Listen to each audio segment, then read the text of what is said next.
Well, welcome to Modeling Time with me, Brian Banna.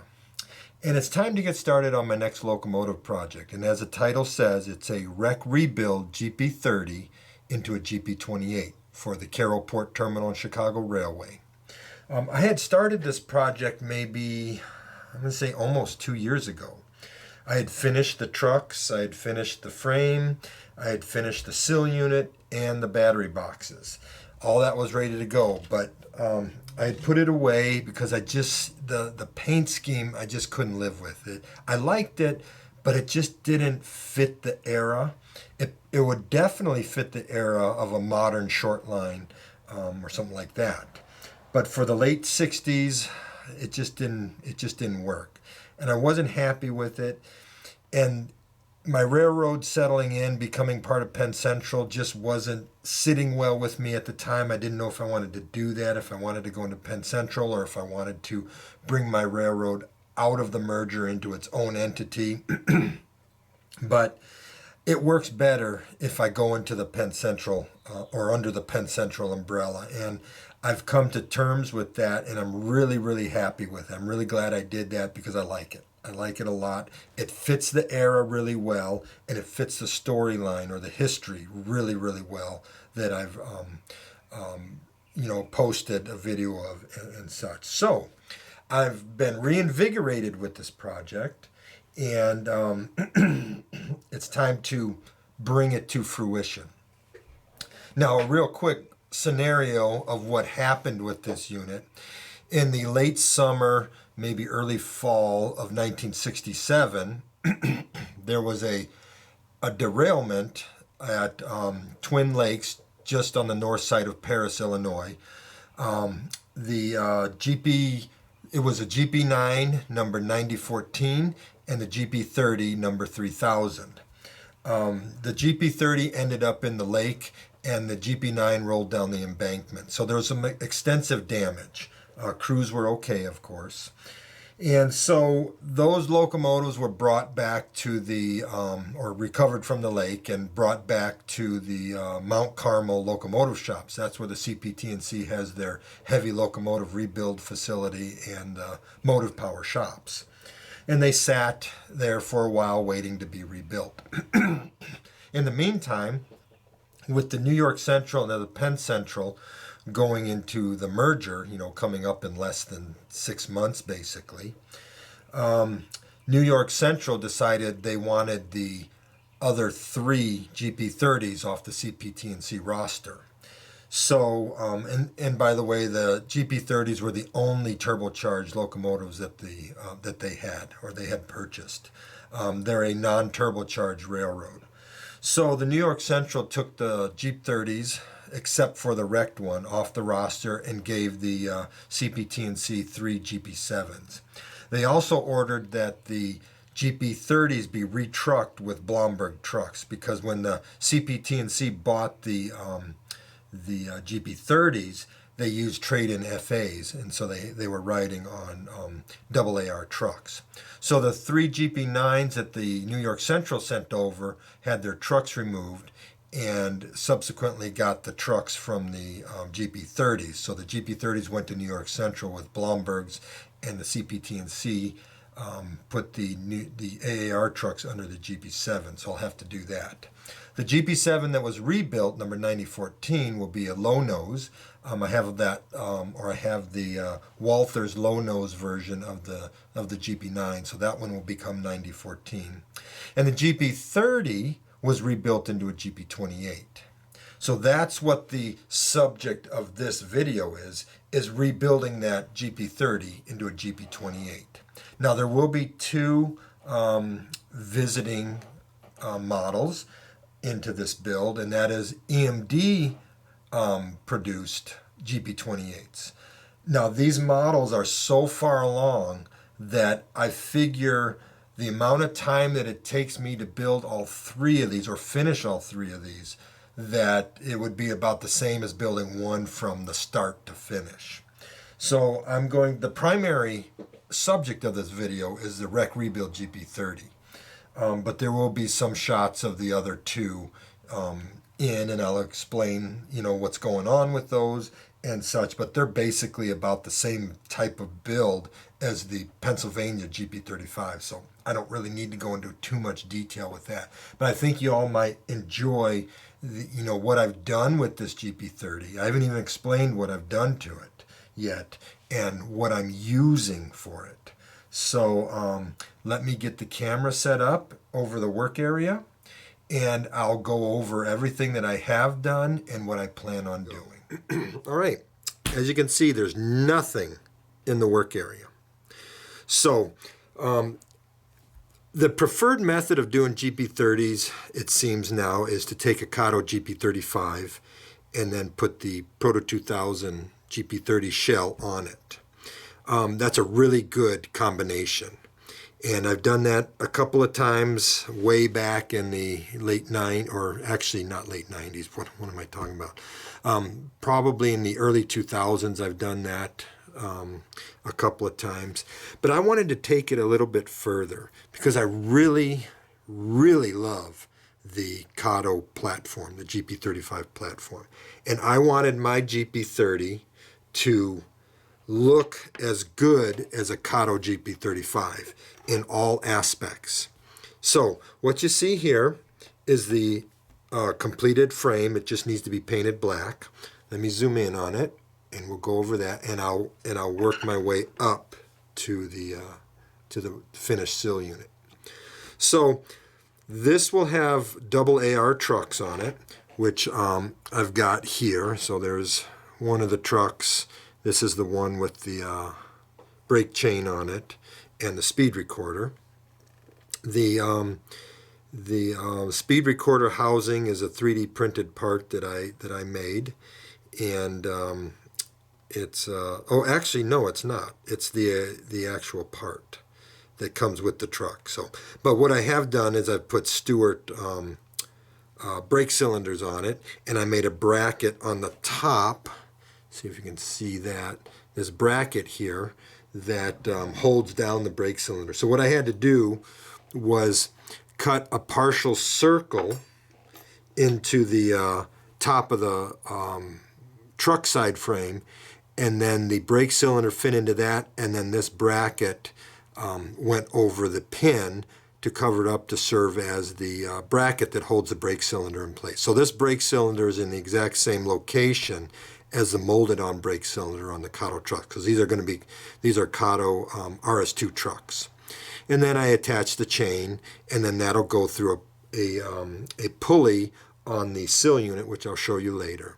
And then I did the brake lines on all the trucks, so they all have the same detail.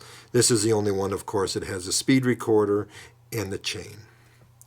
So this is basically what the other three trucks will look like. I also replaced this little nub on the bottom with a actual NBW bolt, so it looks a little bit more robust and a little bit more detailed there.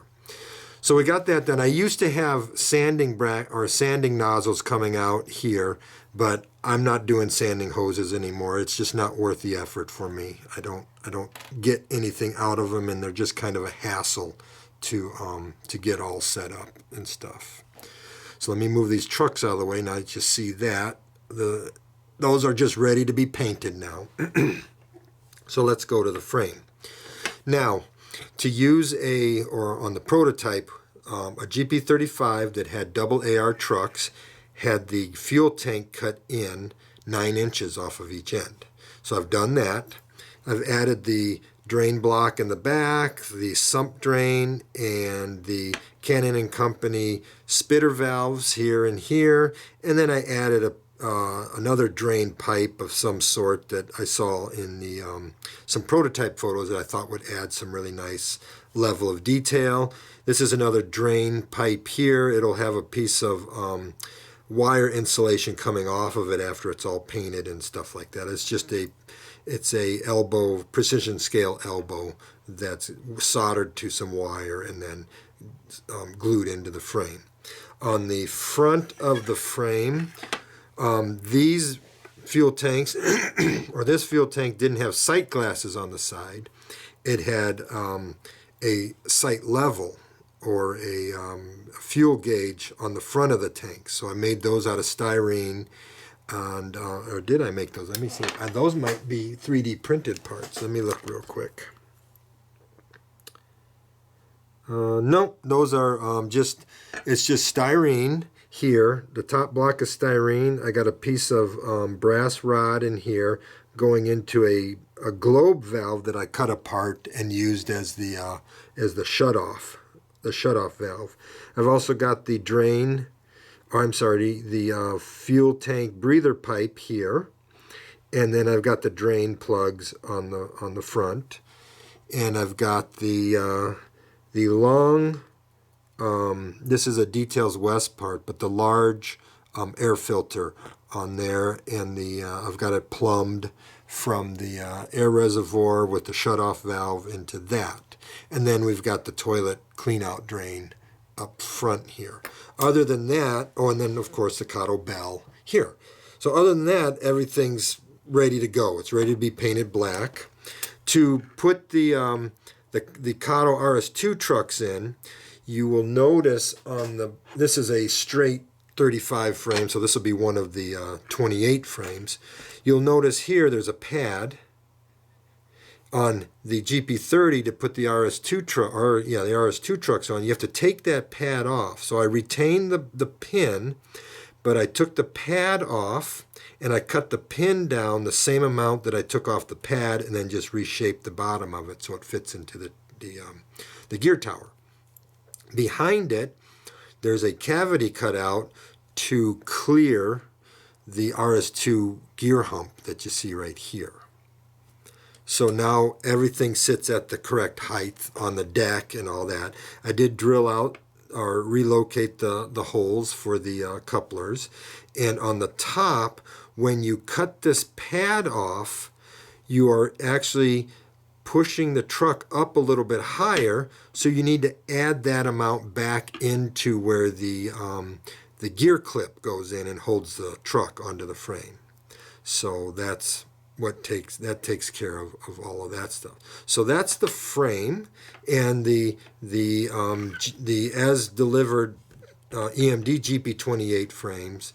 They are basically a same thing that I did with the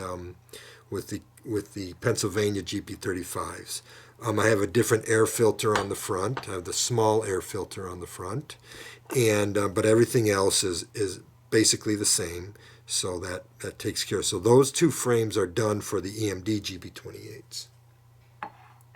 Now, as I was discussing or talking about, the preferred and the most enjoyable method for operation is to use a Kato frame for your GP30 and a Kato drive, because Kato drives, hands down, are better than anything anybody has ever put out before. So we like that.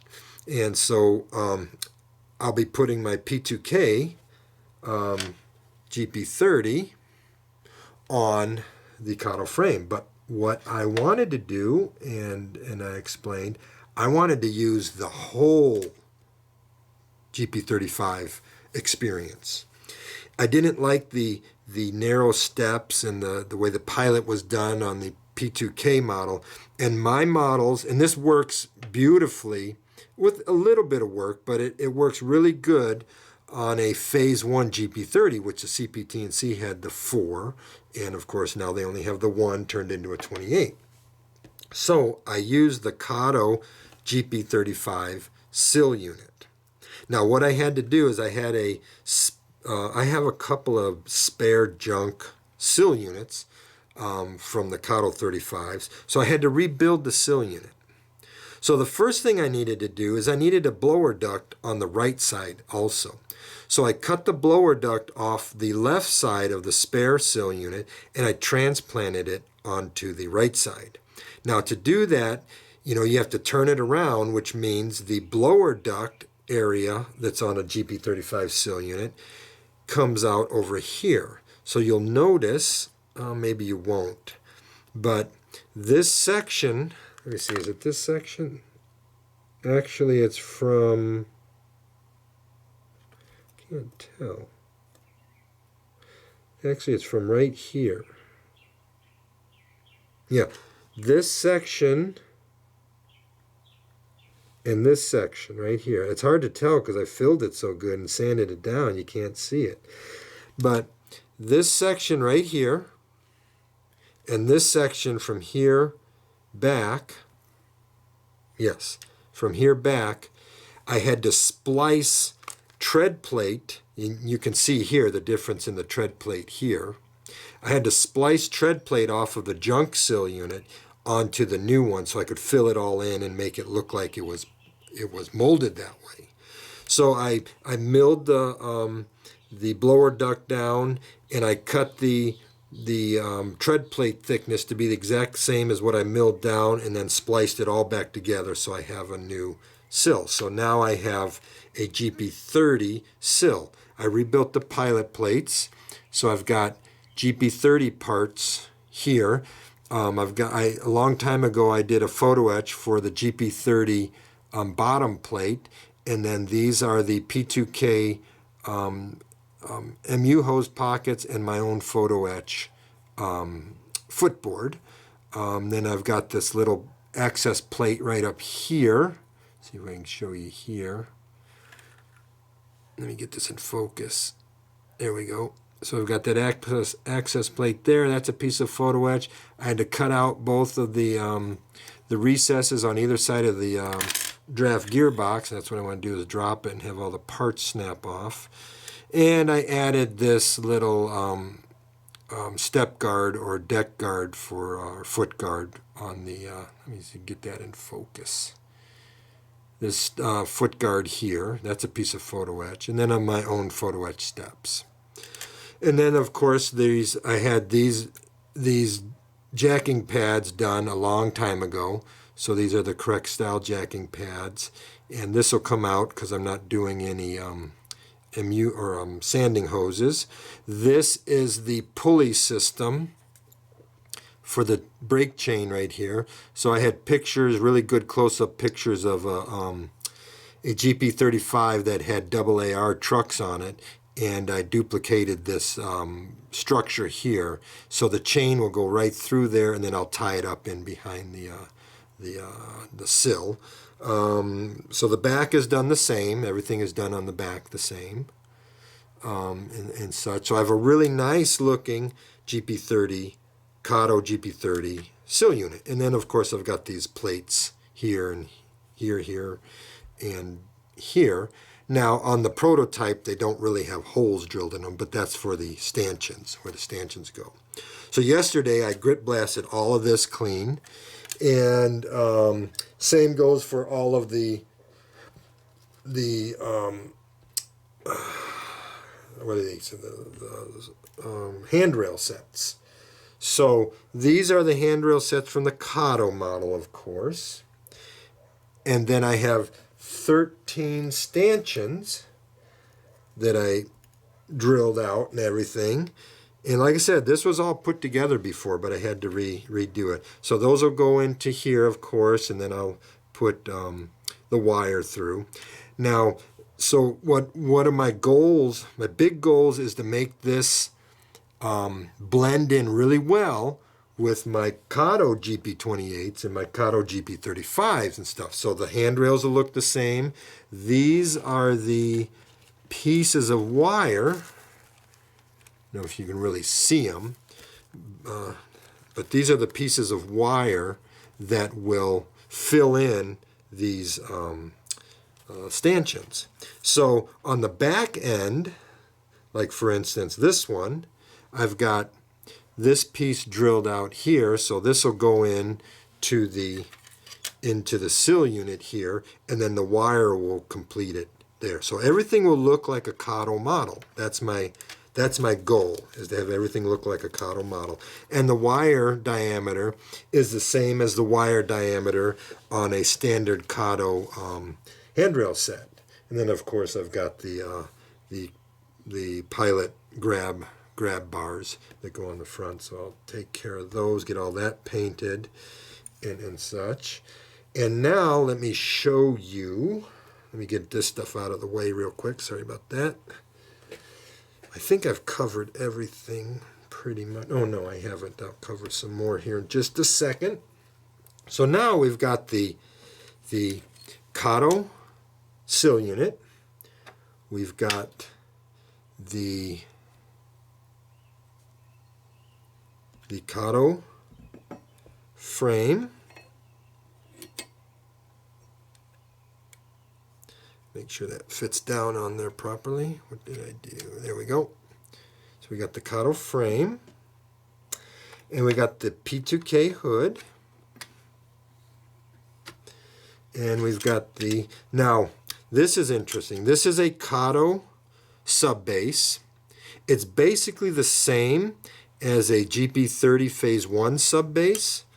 But what I have to do is I have to cut the back side of the battery or the equipment box off on the fireman's side or the brakeman's side, and of course cut the steps out of the engineer's side on the back end. And then this cab fits real nicely on there, and it'll fill in the back of the battery or the equipment box. And then I'll show you real quick on the putting it on the assembly. I do have photo etch for this step, so I'll be replacing that step.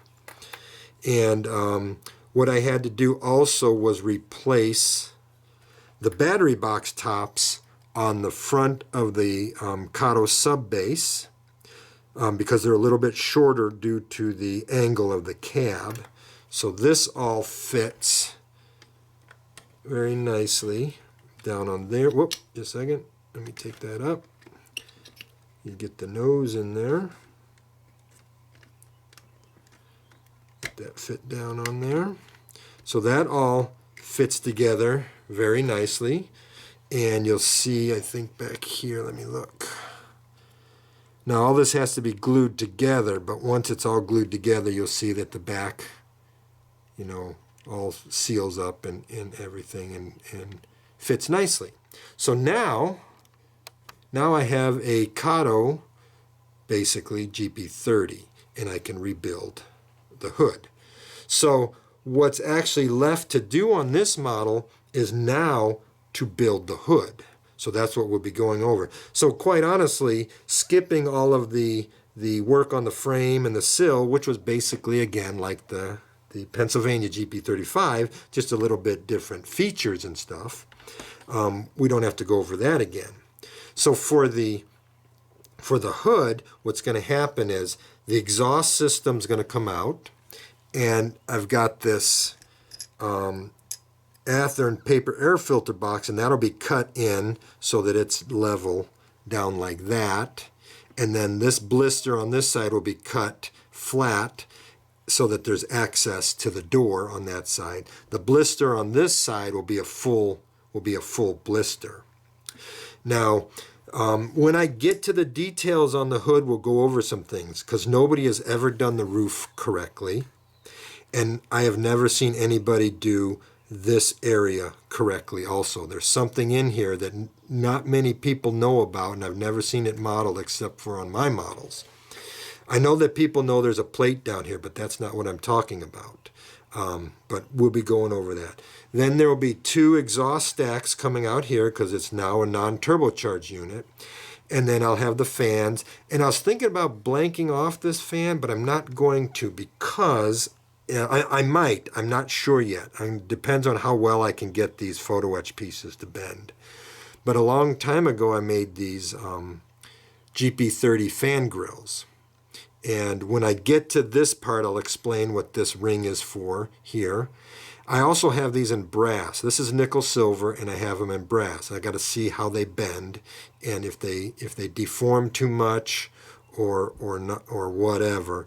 If I can't get them to work, because there's just a slight bend in them. There's a slight cone in them. It's about a 10-degree cone, maybe. And if I can get it to work, then I'm going to put it in this spot. If I can't get it to work, then it's going to be basically where they took the middle fan out and they just have the two radiator fans like on a regular 28. So we'll see how that goes. And of course this will be non-dynamic brake because that's what it originally was and stuff. So that's basically, you know, where I am with this model. This is the featured model for this video, so we'll be working on that. Now the visiting models, or the guest models, those, like I said, you've seen the frames. The hoods are pretty much done.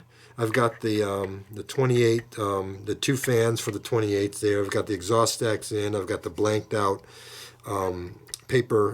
oil bath plate up top. Got all the cannon parts on. I've got the inertial filter intakes cut down to phase 1A size, so they're the short ones. I've got those on both of them. And I just need to do the grab irons like I did on the 35. So you don't really need to see the grab irons and such. So, but these will be, shown from time to time as I go through. This one will get a SD24 style fan hatch on it. I had to scrape out the inside of the cannon base, and then this fan hatch slipped in very, very nicely. So I think that'll be a nice little added feature, and I can use the cannon fan blades and hub and all that in there. And again, this one just needs the grab irons done. Now, I used to have the cabs done for these, but being the knucklehead that I am sometimes, the phase 1A ones, the early phases, they did not have this hump underneath the number boards. That was an option for a gyrolight. And I think it's, I don't know the exact phase when it changed. I have it in my presentation, but I haven't done it in so long, so I don't know off the top of my head. But at one of the phases, this hump became standard. But in the models that I'm doing, this hump is gone, so I've got to cut them off on these. So I got to redo the cabs. So I got two cabs to do that too, redo those cabs. And I do have the sill units done for these two. So these are the sill units. I got to dust them off a little bit. They've been sitting for a while. So the sill units are done. The only thing I want to do to these is I want to make the fuel fill cap. I want to make that red. So I'm going to do that. But other than that, the sill units are all done. So I just got to paint the frames for these. The trucks are all done, as you can see here. The trucks are all done for them, so they're ready to go on. The motors are all done. I've got decoders already soldered in, and the keep alives on them already, so those are all done. And so I can get the frames done, get the trucks in, get the sill units on, and just do the hoods, so, and the cabs. So you see what's going on with that. So that gives you an idea of what's happening and what the featured model that you'll be seeing is going to go through. Well, that takes care of the introduction to this project. Now you see what I'm going to be doing, and if you want to, you can follow along with it. There's not going to be a lot of long videos in this. It's mostly going to be, I'm going to explain what I'm going to do. If there's a little bit of detail that needs to be shown, I'll do that, or the work that needs to be shown. But for the most part, it's going to be, I'm going to explain what I'm going to do, tell you how I'm going to do it. I'll go off camera and do it, and then I'll come back and show you the results and stuff. If it's something that I think that needs to be explained with seeing it, then of course I'll put that on video. But I had a whole myriad of projects that I could choose from a GP9B unit, New York Central GP35, RSD15, Cpt&C RSD15s, F units for Cpt&C, and Peoria and Eastern GP7s, Cpt&C, GP7, GP9s, and blah blah blah, and the list goes on. I just had to choose what motivated me, although the GP9B unit was really tugging at me. But then I realized, I need to bring my railroad out of the closet with motive power. All I have is my RS11 that I finished. So I need more Cpt&C motive power, and that's what I need to be focusing on, not Pennsylvania, not New York Central, not P&E, not MOPAC, not Illinois Central. I need to get my Cpt&C stuff done. So these projects were already well into the build stage and getting through to almost being finished. So I was like, you know what? I need to do those. And I got motivated with them after posting that history of the Cpt&C. It kind of got me motivated even more to do these models and to do my railroads models, to bring it to life in models, not just on paper. So I hope you'll follow along with me. I think you might enjoy, some of the GP30 stuff, which you can use on your models if you want. And I'll be talking, more in detail about what's going on with it, how the modeling's going, of course, and showing it and things like that. So I hope to see you here. I appreciate your comments, and thank you very much.